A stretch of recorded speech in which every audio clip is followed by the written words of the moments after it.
this World Series Game 5 picks edition of the MLB Gambling Podcast on the Sports Gambling Podcast Network is brought to you by Underdog. Underdog is hooking up new customers. Play just $5, get $100 in bonus funds when you sign up with the code MLB SGPN.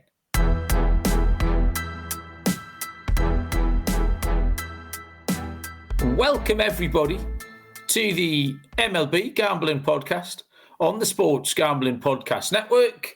My name is Malcolm Bamford, coming to you from Newcastle upon Tyne in the northeast of England. Today is Wednesday, October the 29th. We are here to handicap the World Series Game 5, which gets underway at 8 p.m. Eastern this evening. Joining me today, haven't spoken to him for a few days, nice to have him back, is Mr. Lonte Smith. Lonte, good afternoon. How are you? Or morning, man. Whatever you are.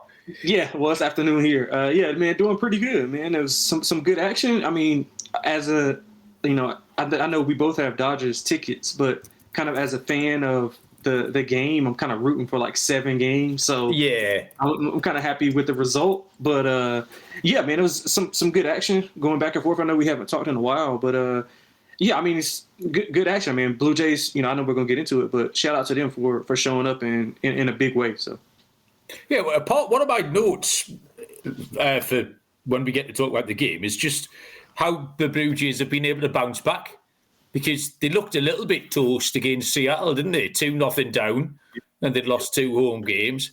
And then I was broken yesterday. Me and Dylan, everyone was in a daze yesterday after watching that game. Even there was quite a few people in the chat, and everyone has just gone a little bit crazy, having watched that absolute madness. We haven't spoke about that. Obviously, it's still fresh in the memory. How did you consume that game on Monday night, Lonte? So what happened was, I was looking at it and I'm like, man, I'm going to bed. I had to get up super early. I went to bed, and so I went to bed in the 11th inning. The 11th inning I saw, okay. I'll just roll over and check my phone and see who won. But I did have Freddie Freeman home run, so that came through. Well, what a win! That's brilliant. Only took 18 innings to get it through, but yeah, I mean, you talked about it. I thought Toronto. I mean, I think going into the series, I think we all were kind of in this type of handicap as Toronto has the offense to contend with the Dodgers. They have the bats to which, I mean, even without George Springer, they did a really good job of getting on base, timely hits. So, I mean, I'm not really surprised at the result. They've been resilient all year, especially in the postseason. You talked about it being down 0-2 to Seattle, and they bounced back in this series. I mean, in a game where they go 18 innings and you lose in that fashion, to be able to come back, you got some decent starts from Bieber. Early on, I thought Bieber was going to be in trouble, but he kind of settled down, and, Ohtani kind of cracked before Bieber did. So credit to the Blue Jays, man. They are playing at a high level. I really enjoy their manager and how he kind of talks in those sideline interviews, and kind of what he's seeing and different things. So, yeah, man, it's going to be a good series. I mean, we got at least 2 more games, but I mean, personally, I think we're going to go 7. So it sounds like you went to bed around about the same time I got out of bed, because I thought I was doing the opposite. I thought I need to watch this. This sounds insane. So I got out of bed. I think it was the 13th inning, maybe I got out of bed. But yeah, it was just fucking insane. And I've watched the highlights back again yesterday. And there's so much happening. You can't even keep up, even if you watch the highlights, the stuff that you see the second, third time, the base running and all those crazy plays. So Adam was first in the chat. Adam Awesome says, let's go Blue Jays. Joe Neuenfeld is here. Captain Sano. Aye, Captain. TVDBJ, Bear Commander. Joseph, who was here yesterday too. Joseph, welcome along. And Jason, I've just been seeing some of Jason's winners on X. He's been posting that he's been in decent form on X, so that's nice to know. Yeah, it was slightly lower key yesterday, which I think it had to be. I think everyone kind of expected it to be a little bit more subdued. It all turned on there wasn't much in it at all. 4-run seventh inning for the Blue Jays. We saw the Dodgers' bullpen vulnerability really for the first time, because that had been forecast as a problem. That was one of the things when we were weighing up all the different facets of the game against each other. The Blue Jays' weakness, the main weakness, was going to be the bullpen. And what they'd largely done was eliminate it in many of the games by not needing it. So we did see that last night. Picks-wise, did okay. We talked a lot about the pitcher outs after the chaos of the night before. And I came to the conclusion I couldn't work it out. It wasn't for me. Everyone had conflicting opinions in the chat, which was kind of just a barometer of where everyone was feeling. I'm not sure everyone had kind of, as on whole, come down from that game. So opinions were absolutely all over the place. Both went over, as it happens, but kind of just. So I think I was quite pleased I left that alone.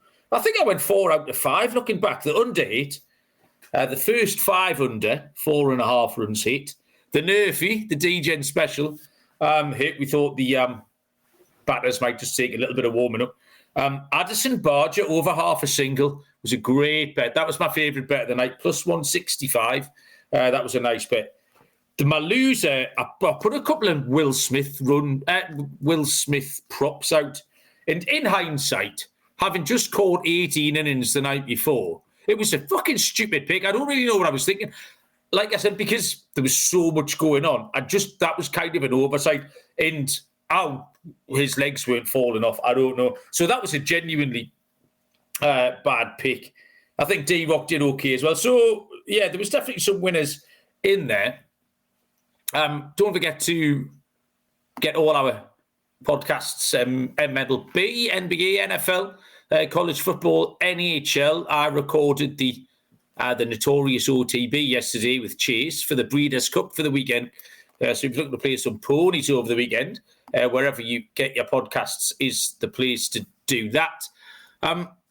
So like me and Dylan did yesterday, really, was what does Game 4 mean for Game 5? The Blue Jays' ability to bounce back, that was the first note, because they've demonstrated it time and again, and it's impressive. Vladdy is playing this series like his hair's on fire. Like he's absolutely just wild-eyed and determined, and you've got to love that hustle that Vladdy's put in. And he's done it with the bat. He's done it on the base paths. He's done it in the field. He's assumed this real mantle of leadership, Vladdy.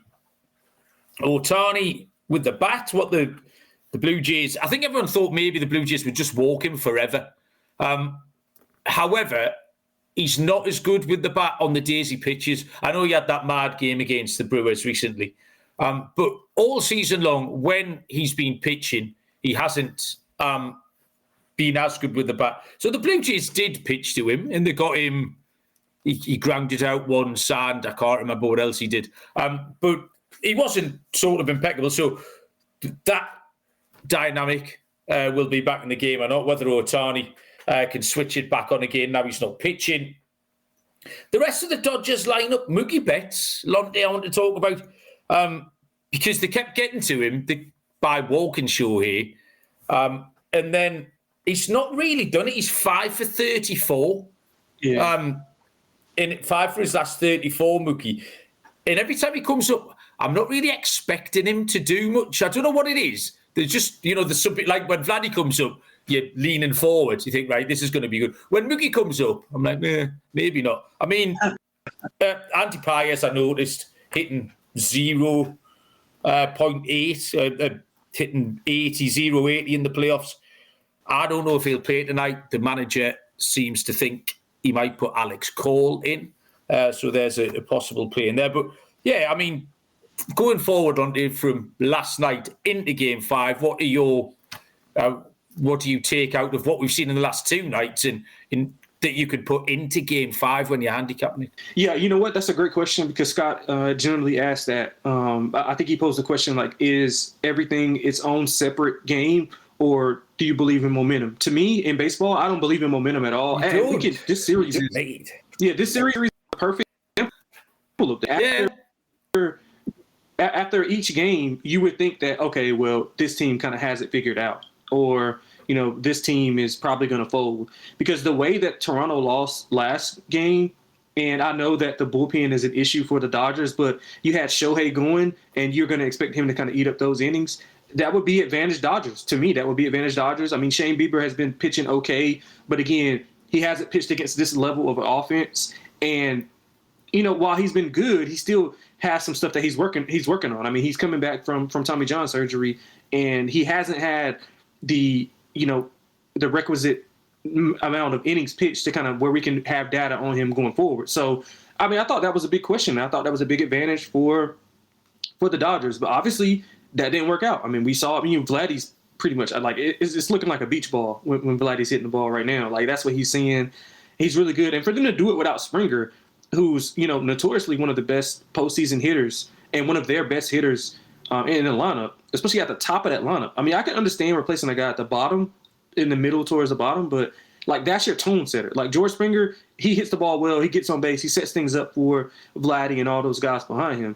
So that was really impressive. But from a game-to-game basis, I don't think anything translates over to me. I mean, especially in this series, I don't think anything translates over. I think each game is its own individual, painting, and we're going to get a totally different painting tonight in Game 5. So that's how I look at it. I mean, I know everybody kind of looks at it differently. I mean, but we still have, like, if you're looking at it, we still have the same questions, like, about that we had from Game 1 as we do in Game 5. Like, can Toronto's pitching be sustained? Can the Dodgers bullpen, be at least serviceable? If they can't be serviceable, can the starters go, decent amount of length to where that shrinks that, that exposure to them? So, like, all these questions are similar. Like, we had those same questions in Game 1. We had probably had those same questions going into the first round of the playoffs. So, like, each thing is individual. I look at it individual. But I do think that Toronto, like, the one thing that I've said throughout, even though I picked the Dodgers to win it, Toronto has the offense to win. Like, they have the offense to compete. Yeah. They can score runs. And Scott asked the question, like, what number would you feel comfortable with taking? Like, if you told me that Toronto won, like, what number would you have to get to? And I think everybody said 5. I mean, and they got the 6. So, I mean, that they got the recipe to win. It's just that, can they get that pitching to, like, sustain? And you talked about Mookie. I mean, I don't know what's going on. I've been losing money on Mookie, to be honest. Like, I've been betting his total bases, like, home run. Like, he's just, I don't know. I mean, it's not really, maybe it's a confidence thing, but he doesn't come off as kind of a low confidence guy. I mean, it's not like he's just up there, swinging at anything. Like, he's got quality ABs. He's just not producing. So maybe he breaks out of it. I think that would make the offense a little bit better going down, like, from Mookie. So, and that also allows, like you said, it allows you, like, to think twice about walking Ohtani whenever he's actually hitting the ball. But now you can say, hey, we'll just walk him. Mookie's not doing anything, so we got basically a free out. So that kind of dictates how the offense goes. So, I mean, that's a long way. That's a long-winded way of answering a question, saying, like, no, I don't think that. It really is. I don't think all these games are, like, translating to one another. That's a long way to answer. Anyone listening on times 30 later on, the answer to that question was no from Lonte. That made me giggle, Lonte. Brian's joined us in the chat. Brian Sanders with his Green Bay avatar there. Welcome along, Brian. Nice to have you.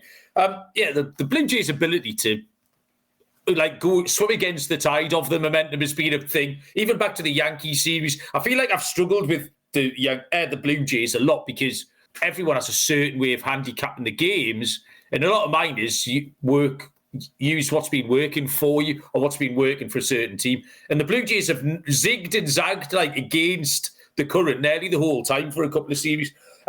Little bit of a bullpen reset as well for both teams. The Blue Jays used a few more key arms last night. They didn't use Hoffman.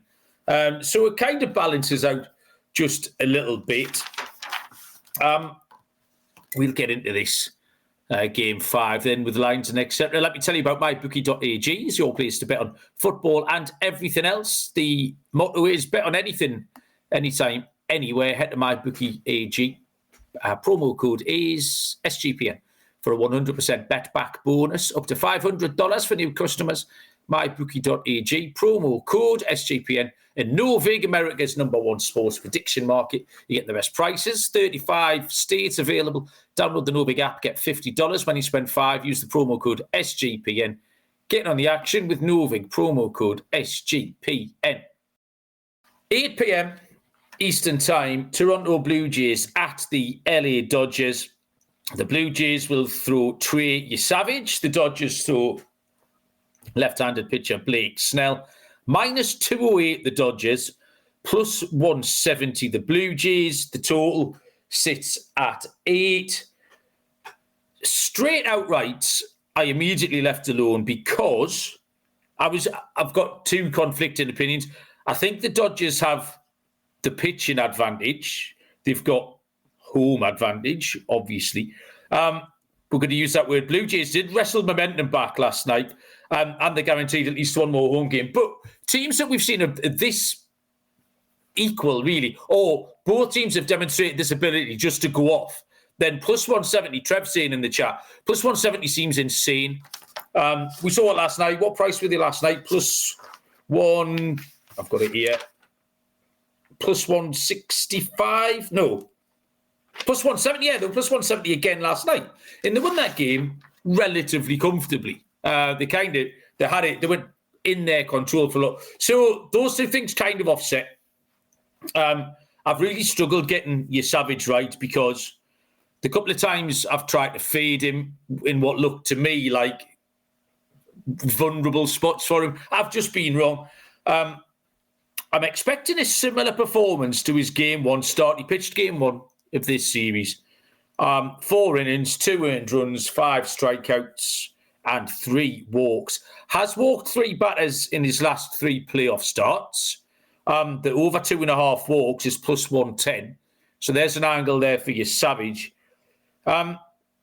Snell was got to very much by the Blue Jays that day, the same day. 5 innings, 8 hits, 3 walks, and 5 earned runs. We talked yesterday about the Blue Jays' aggressive batting approach. They're not going to change it. It's worked for them. Swing early, swing often. We see them all. I mean, Kirk, Vladdy, they all just go after the first pitch. And if they put it down the pipe, it's going to be trouble. We know Snell nibbles around the edge. You've got to take out that insane game the other night. But the Blue Jays hits, over 7.5 hits, I thought for Toronto was a nice price at +110. They've covered it 3 out of 4. Obviously, the mad one, because it was effectively 2 games, was bound to cover. So I do think the Dodgers are the favourites and most likely winners. The pitching advantage to me is significant, but -208 is too short. 8 runs looks too low for these two offenses, is what I'd say.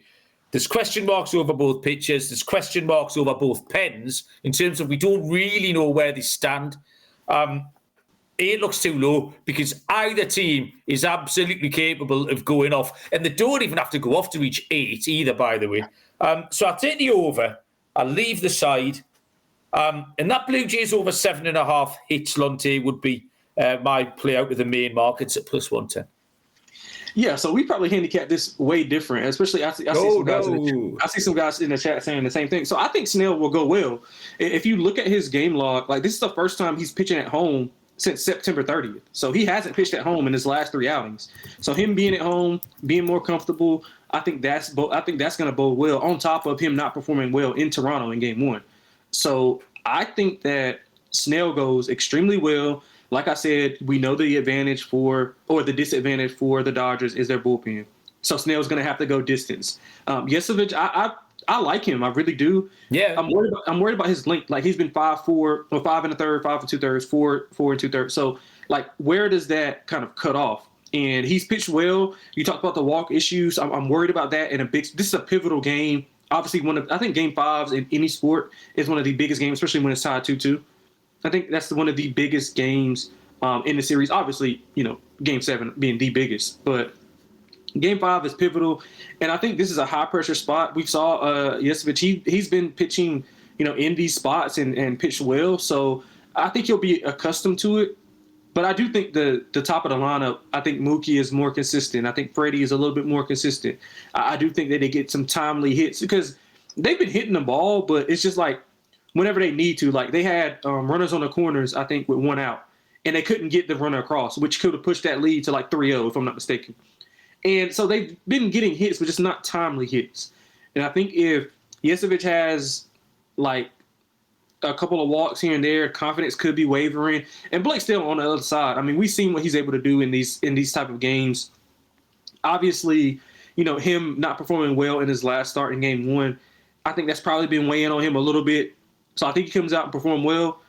I'm going to take Blake Snell to record the win. You can get that at plus money. Nice. But I looked at that, Lonte. Yeah, but I like under though. I like under because how I handicap the game is I think Blake Snell will go well.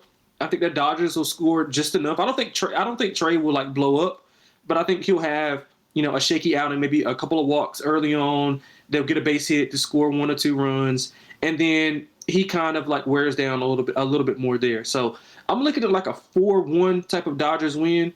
I think Snell gets really close to pitching like 8 innings, 7 2/3, 8 innings in this specific spot. So Snell to record the win, and then I like under. I'm going to change subject a minute. Is that not a Green Bay logo? I'm getting some pelters here. Joe's calling me out. He said it's Georgia, but he took it from the Green Bay. It's what, sorry? He said it's Georgia. Oh, okay. But he took it Georgia Bulldogs. He took it from. Mate, I've been trying to learn. I was watching some shit on the SEC last night, so I know some stuff about the Gators. Don't ask me what stuff, because I can't remember. But I can say the word Gators. That's a thing. What else can I say? Woodcocks. Obviously, that's funny because it's got the word cock in it, so I enjoyed that. So, yeah, I'm an SEC guy, Lonte. So come back in 12 months, and I'll be dominating all of that as well. I'll definitely know what that G stands for. What we doing? Underdog, your home for pick'em entries went up to 5,000 times your money. That's a lot. Brand new offer. Play $5, get 100 in bonus funds. MLB SGPN. In Rhythm, crushing it in the SEC. They've probably got the Gators this week. NFL and the NBA. Rhythm giving away weekly cash prizes for climbing the ladder on the leaderboard. Promo code is SGPN25. Download the Rhythm app for 25% off your first month. Download Rhythm. Use promo code SGPN25. A couple of little props to add here. I took this pick with Scott in the Dodgers-Reds first playoff game of the series, I think it was. And it cashed, and I still don't know if it's a good pick or not. It's the most singles, Dodgers at plus 145. And I think, so the Dodgers are minus 120 for the most hits. Obviously, they're then projected to get more doubles and homers, etc., which leaves them a big price in this singles market. This might actually fall a little bit more into your handicap if you think this is just going to be a little bit tighter and the Dodgers are maybe going to pick them off by 2 or 3 runs rather than smash the daylight out of them. So Dodgers most singles, I think it's a 3-way market. You've got the tie in there as well. That's plus 145. It just looks too big. I backed it once and it won, so I'm not sort of put off backing it again. So we'll roll with it. I did take Addison Barger over half a single last night. Now, I can't find a price tonight. It was plus 165 last night. Had hit. I think it was 4 out of 5. Now he's gone 5 out of 6. Plus 165. There's no point getting away from that. Someone earlier on mentioned Alejandro Kirk's numbers against Blake Snell. And I've got Kirk factored in. But I've got him for over half a walk, which kind of correlates a little bit. If Snell thinks he might hit him, he might just keep it away. He's walked 4 times in his last 5 games. Snell is not averse to a walk, as we've just mentioned. So over half a walk for Alejandro Kirk is plus 175. I've got a home run play, but I'll give that out in a minute, Lonte. Do you have any player props that you like? Yeah, I was looking at, I know you can get no home run for the whole game, but I was looking at no home run for Toronto. I think that'll be a good price because I think that Blake Snell will kind of keep the ball in the yard. And obviously I think he goes well, so it kind of bodes into my handicap. I didn't see a price on it, but I think you can find, one team to not hit a home run out there somewhere. I didn't have enough time to look and find a price, but I do think that's worth something. Excuse me. I think that Kike Hernandez has been really clutch. I like his total bases over. And you talked about Kirk. I really do think that Kirk has a good game. He's actually been kept calling a good game behind the plate. Yeah. He threw like 3 guys out. I mean, he's been really good. And I like the walk angle. Do you see what Vladdy is to walk? Let's have a look. Props. My books. Because I'm interested in that because not because they'll intentionally walk him, but I think Snell will kind of try to pitch around him in certain spots. Right, hang on then. Yeah, if it's not too bad, I would look at that as well. I just think the later that you get in the game, and I perceive it to be tight, I think they'll probably end up walking him in some capacity. Even money, over, half. I love that, actually. Yeah. I love that. I absolutely love that. And yeah, I got a home run pick for you too. So I'll let you go first. I've gone 4, although it's kind of counterintuitive. But Dalton Varsho, just form. I think he's had one off Snell early in that game one. Varsho got one in that game. So we go plus 650 for a little bit of muscle memory for Dalton Varsho, Lonte. A guy that I'm on a guy who has, Scott's not been the biggest fan. I think Scott's been taking his under, but I'm gonna go with Teoscar. He had a really good game in Game 3, hitting the home run, obviously getting off the snide. He was 1 of 3 last game. I think he's kind of trending up in a different direction. So I like Teoscar to hit a bomb tomorrow. Do you think you could do a better job in right field than Teoscar? No, I absolutely cannot. Oh, me, what a letdown. I definitely could. I cannot. Beautiful. Well, cheeky half an hour. That was the plan. You might detect I've got a little spring in my step. Yeah, I'll tell you why. I'm going to the pub, Lonte. It's Wednesday night, and I'm going to the pub. Newcastle are playing tonight in the Cup. I'm giving my friends' children my tickets, so me and my mate are going to sit in the pub outside the stadium while they're in the ground. So, yeah, going to have 4 or 5 pints tonight and watch Newcastle stuff Tottenham. Yeah, thanks, Lonte. That was fun. The chat was lit, as you young people would say as well. I enjoyed all of that. Thank you, everybody who joined us. Good luck with your picks tonight. Enjoy the baseball. We're definitely going to Game 6, so keep your eyes peeled on, what day is that, Friday? Yeah, Friday. Friday afternoon will be a Game 6 preview with certain members of the team here. Good luck with your bets. Thanks, everybody, and we will see you all down the road. Cheers.